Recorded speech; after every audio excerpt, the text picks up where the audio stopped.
रफ्तार में आपका एक बार फिर से स्वागत है। पिछले सेगमेंट में हम बात कर रहे थे डर्ट बाइक्स के बारे में और अब बारी है जानने की कि आखिर क्या सब सुर्खियां रही।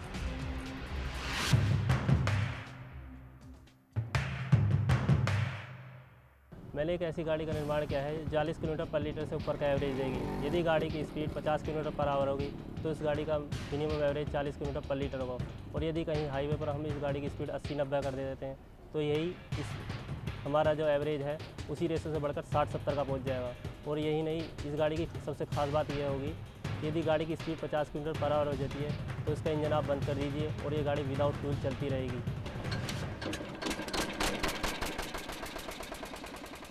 अगर इस तरह के सोचने वाले युवा इस देश में हों तो फिर भारत में नए इजाद और टेक्नोलॉजी के विकास के बारे में चिंता करने की जरूरत कम ही लगती है। मैकेनिकल इंजीनियरिंग में डिप्लोमा करने वाले 3 लड़कों ने कबाड़ में पड़ी गाड़ी के साथ बड़ा दिलचस्प कारनामा किया। उन्होंने जनरेटर की बिजली से गाड़ी चलाने की सोची और चला भी ली। 10 HP का सिंगल सिलेंडर इंजन, तो इसे DC अल्टरनेटर से अगर अटैच करते हैं तो ये हमारा मतलब 5 HP की उसको ड्राइव कर देगा। सिस्टम अब जो फिलहाल चल रहे हैं वैन का जो सिस्टम है उससे पावरफुल रहेगा और ऑयल की खपत भी काफ़ी कम हो जाएगी, क्योंकि 5 HP का जो सिंगल सिलेंडर इंजन है वो 1 से 1.25 लीटर के करीब उसकी जो है फुल लोड पर खपत है। तो उसके लिए एक छोटे मतलब सिंगल सिलेंडर का हमने एक इंजन देखा भी है जो हमारा डिज़ाइन होगा। मित्सुबिशी शक्ति एक कंपनी है, तो लगभग उसी का सामान होगा जिसमें कि कूलिंग सिस्टम वगैरह सब कुछ जो भी उसमें लगे अटैचमेंट एक इंजन के लिए रिक्वायरमेंट होती है वो काफ़ी मतलब बहुत शॉर्ट उसमें है। तो इस सिस्टम को हम अटैच करके जब ड्राइव करेंगे तो इसमें हम एक सिस्टम जो हम बाद में फाइनल मॉडल में लगाएंगे तो वो ऐसी होगी कि उस सिस्टम के द्वारा एक अटैचमेंट है तो उससे फ्यूल की खपत लगभग ना के बराबर हो जाएगी। हालांकि ये परीक्षण अपने शुरुआती दौर में है और तीनों छात्र इस उम्मीद में हैं कि किसी कार निर्माता को उनका डिजाइन पसंद आए, जिससे इन्हें परीक्षण को अंजाम तक पहुंचाने में मदद मिलेगी। रफ्तार में फिलहाल वक्त है छोटे से ब्रेक का, लेकिन अपनी राय, अपनी फरमाइशें या फिर शिकायतें सही भेजना मत भूलिएगा। कई जरिए हैं, अपने मोबाइल फोन को उठाइए, SMS कीजिए हमें 6388 पर या फिर ईमेल कीजिए feedback@ndtv.com पर। जाइएगा मत, हाजिर होते थोड़ी देर में।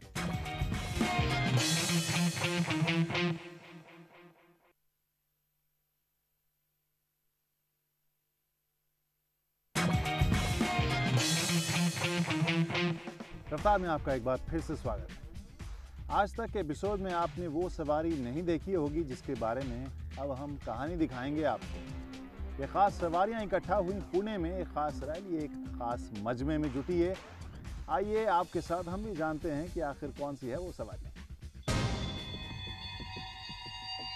टूर डे फ्रांस तो नहीं, लेकिन उससे कम भी नहीं।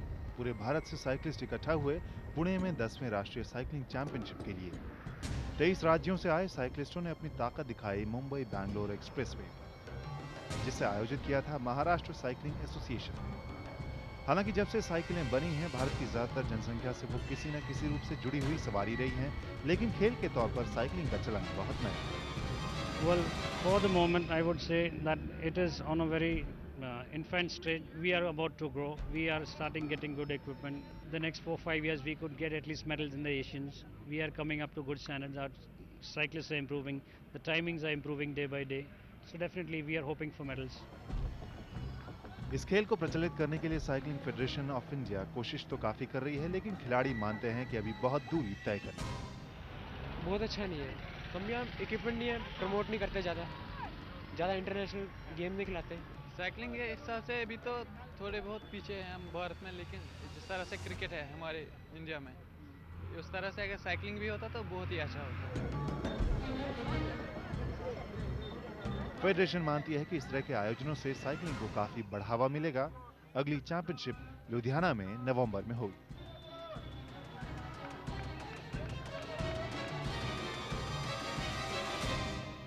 रफ्तार में वक्त है छोटे से ब्रेक का, जाइएगा।